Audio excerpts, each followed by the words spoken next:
Hi, Matt. Hope you're well. Really nice to speak to you today and just to have a chat about the last year of Vevox and sort of everything that we got up to in 2023. Just to start us off, just for those that don't know you, what's your role at Vevox, Matt? And yeah, what do you do?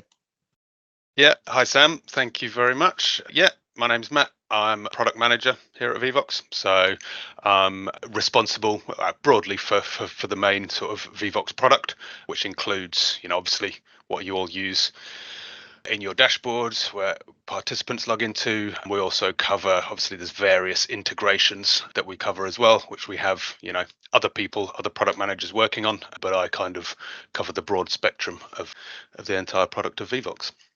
Yeah. So before we get into the sort of specifics of features and updates of the previous year, sort of throughout 2023, I think it would be a really interesting first off, just if you could just explain the sort of thought process that goes into, which features are decided throughout the year and why these features are chosen. So, broadly speaking, we've got a backlog, an extremely long, full backlog of great ideas, great thoughts, great suggestions. Ultimately, myself and some others within the company, it's our job and responsibility to try and narrow that down, into focus of what fits for our product, what fits for our customers, and what our customers are wanting to do with our product.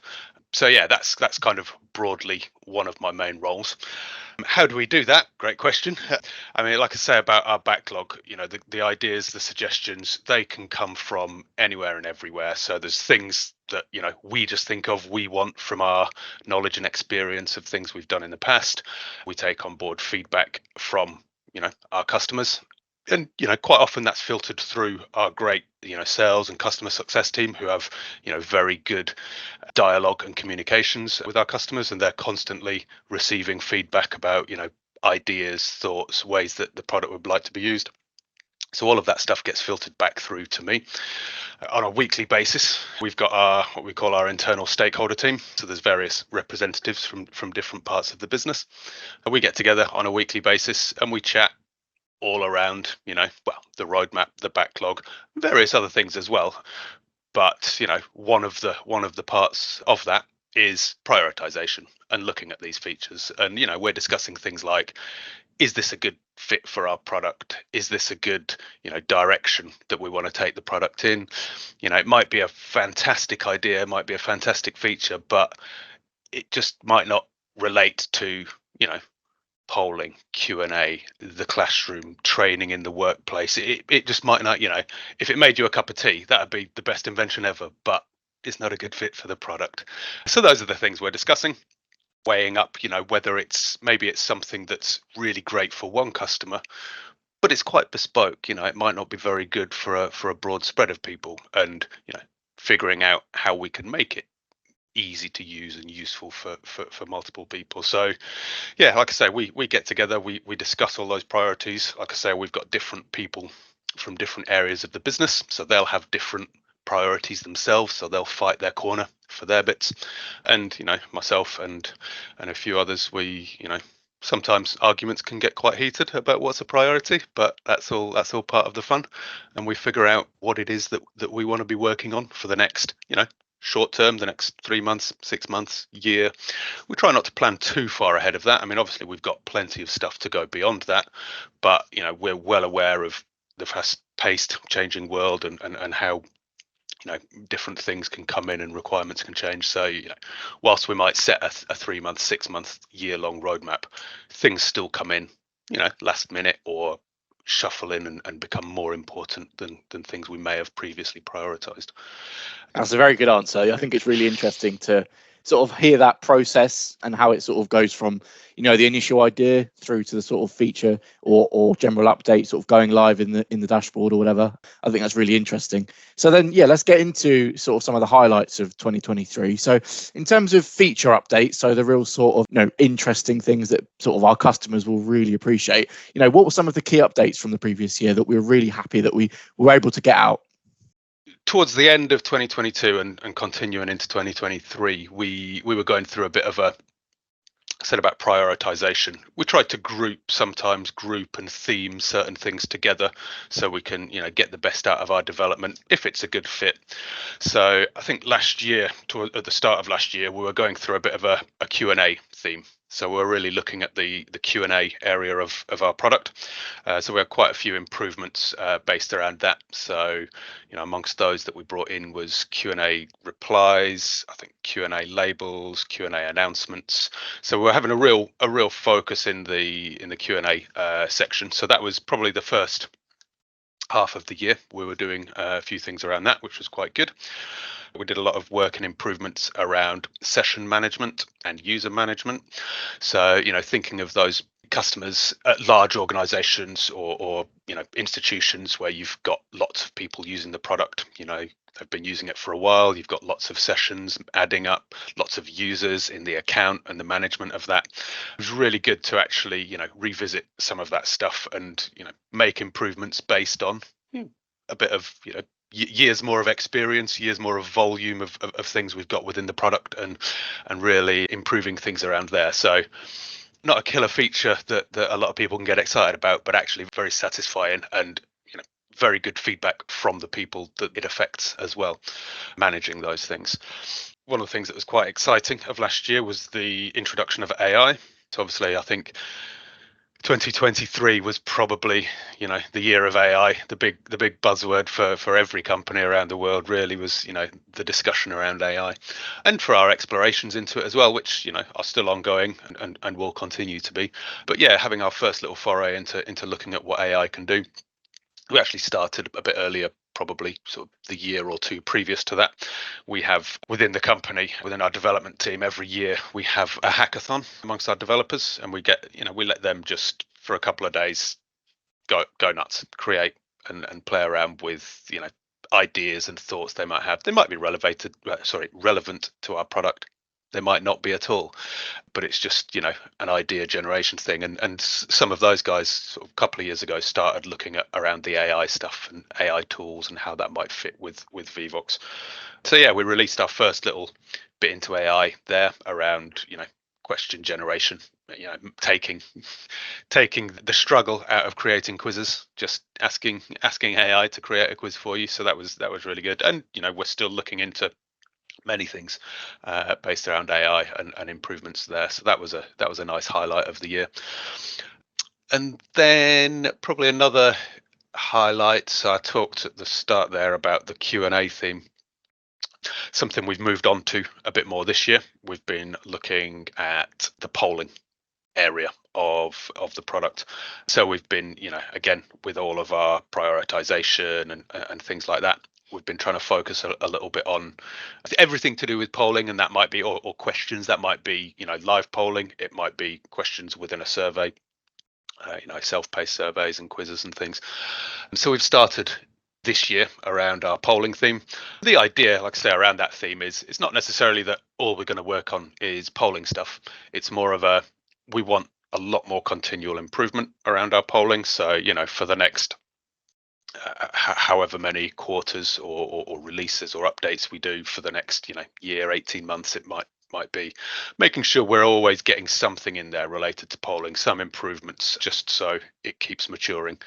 So last year we started with that, so some really good stuff like countdown timer sounds came in, so that was a really nice one. Lots of people been asking for that to jazz up quizzes a little bit.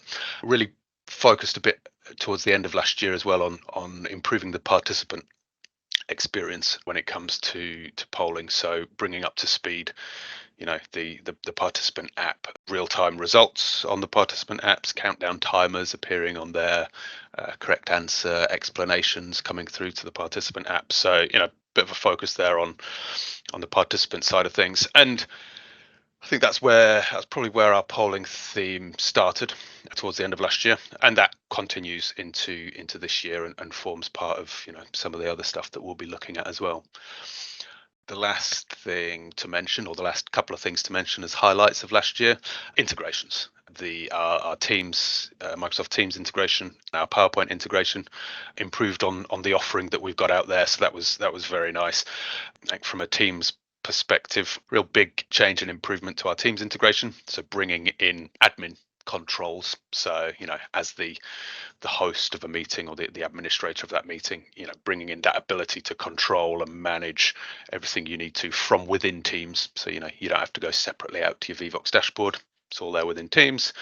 And your participants, having that same experience as a participant throughout Teams. So that was a really nice improvement to get into. Our new PowerPoint add-in, which is, not so new anymore. It's been out well over a year, maybe spring or early summer last year. I can't remember when exactly we took that out of beta. So that was very nice. And there's been lots of continual improvement to that new PowerPoint add-in. So that's been really nice to see. Whilst we can say we've got an endless backlog for Vevox, we can say the same about Vevox within PowerPoint as well. Lots of things, lots of tweaks and improvements we want to get there to get Vevox working as best we can within PowerPoint. So that sums up a bit of a review of last year. Yeah, I think that's a brilliant summary. Plenty of stuff that was done in the last year, and I think it's really interesting when you sort of list it out like that. You realize how much work goes in and how many sort of new improvements have sort of been added to the product in 2023, which is brilliant. Moving on to another thing that I know is very important to a lot of customers, which is accessibility. So making sure that Vevox is something that anybody can use easily.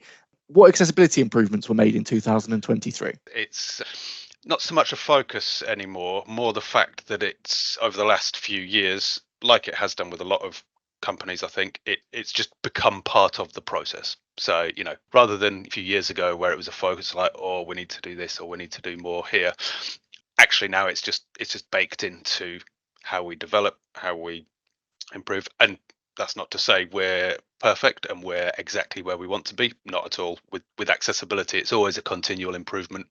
One of the big ones I know we managed to get in last year, particularly around accessibility, was alt text for user uploaded images. So, we'd gone through our product a while ago now, making sure we had all the requirements in there for various alt text for imagery, symbols and things. But one of the main missing ones was that ability when, we allow people to upload their own images into our product and they can present them to their participants. But yeah, it was bringing in that ability for them to specify their own alt text, which was great. And a few sort of like minor improvements with a product such as ours that is, can change dynamically, making sure that when things do change dynamically, people with accessibility needs and requirements are getting the information they need, particularly if you're visually impaired. Also, just want to stress and jump on to what we've got coming this year actually when it comes to accessibility. So our focus initially, again a few years ago when we were looking into accessibility a lot, was particularly around the participant experience, making sure we could be as accessible friendly as we could for participants in classrooms, in training sessions, in town hall meetings are catered for. One of the things we've been doing recently, and we've got more to come this year, is not just on the participant experience, but really looking more now at the the admin, the host, the person running the meeting, and making sure we've got everything we want there around accessibility requirements. So I think during last year, it was around September, October time last year, the WCAG requirements got an update. So they were on, I think, a 2.1 version. They finally finalized and released their 2.2 version. So we've been obviously, looking at that and upgrading to match, or to try to, as best we can, to match those guidelines. We're in the process at the moment of internally reviewing accessibility within our product. So I think, is it next month, maybe either February or March, is when we publish our voluntary accessibility tests. So there'll be updates coming for those. And yeah, we've got quite a lot of updates coming as far as our admin dashboard and accessibility is concerned as well. So yeah. Brilliant. Really, really interesting. So I guess the sort of final question I have then would be, going on to 2024, you've obviously touched upon it a bit there, but any sort of teasers you can give of any sort of flagship updates or things that customers are going to be really sort of interested by and really excited to see dropping into dashboards? Yeah, I need to be careful as to perhaps how far I go and how much I talk about. But yeah, I, as you said, alluded to it a little bit before, I talked about that idea of this polling theme. So expect lots this coming year around polling improvements.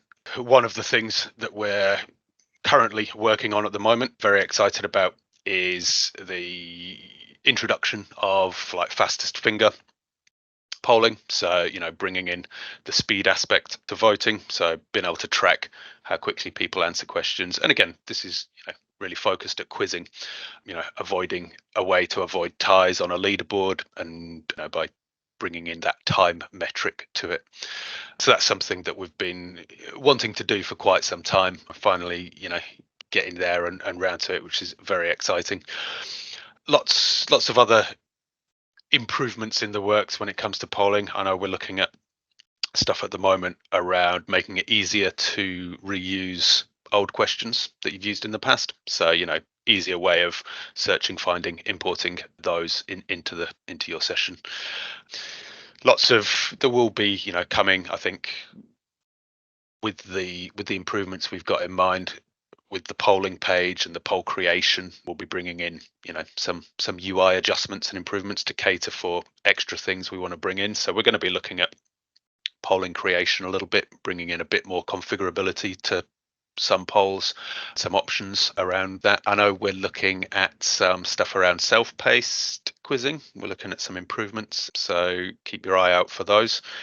And we're going to be looking at various improvements to poll types. So, potentially things like differing display types, result displays for polls, improvements on, the couple of specific things, perhaps like numeric polls and rating polls. We really want to drill into those a little bit, make them a bit more versatile, a bit more friendly for multiple use cases.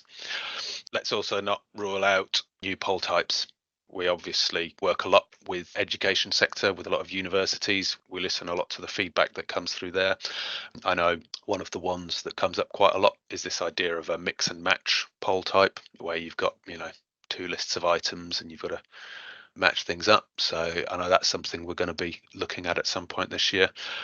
And the idea of like brainstorming, better brainstorming ideas. And this one comes up a lot again in our education market, but features, not necessarily a specific feature, but features in general around group work. Anything that gets, your class, your audience working together as groups to produce results, solve a problem, whatever it might be. But this idea of group work, so be that brainstorming or quizzing or something like that, there's things there. So don't hold me to it, and I can't make any guarantees, but that's the general theme and lots of the stuff that we'll be looking at there.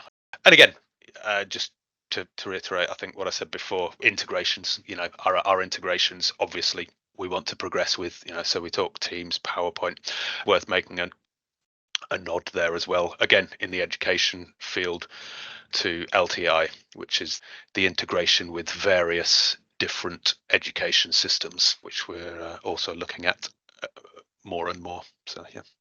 Cool, very exciting. Yeah, plenty of stuff on the go, which is really good to hear. Yeah, it's been really good to sort of look back on 2023 and see all the sort of things that we've been able to implement, and obviously a lot of hard work gone in by yourself and the rest of the product team and everyone in the business really. But yeah, it's really good to sort of see all those successes, and I think it'll be another successful year in 2024. And yeah, I'm sure customers will be really pleased to hear about all the sort of potential new features coming in. But obviously, as you've said, these are all subject to change, but we hope to obviously implement as many of these as possible.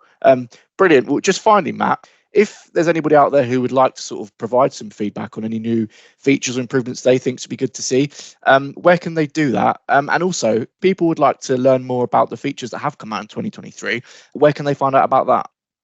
Yeah, so, finding out about features and information, I would direct people to our blog and our website. That's a great resource for new features.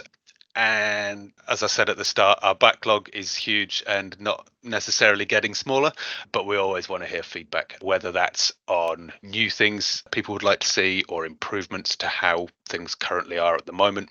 Always want to hear feedback. And for anybody that wants to provide it, I would say one of the best places to go to is if you have your customer success representatives at Vevox, always get in touch with them. We have great feedback within the company. I think people love our CS guys. They're very attentive, very engaging with people, and they're the best ones for dissecting the feedback that comes through. They can, really understand the voice of you, or the voice of the customers, and all that feedback filters its way through to us here at the product team as well. So that's the best way I'd say of getting the feedback through. Brilliant. Sounds good. Yeah. And just to add on to what Matt said there as well, a couple of other really good resources. Obviously, our YouTube channel. There's plenty of brilliant videos on our YouTube channel. And also the help site is a really good resource if you sort of haven't used Vevox too much before, or you've come across it and want to find out how to run a certain poll or how to use Vevox within PowerPoint, for example. Plenty of brilliant articles on help site that will run you through how to do everything really clearly and simply. So plenty of good resources out there for sure. Brilliant. Well, thank you, Matt. This has been a really good chat, and it's been really, really good to go back over the last year and just see everything that's sort of been going on. And yeah, there's plenty of successes, which is great to see.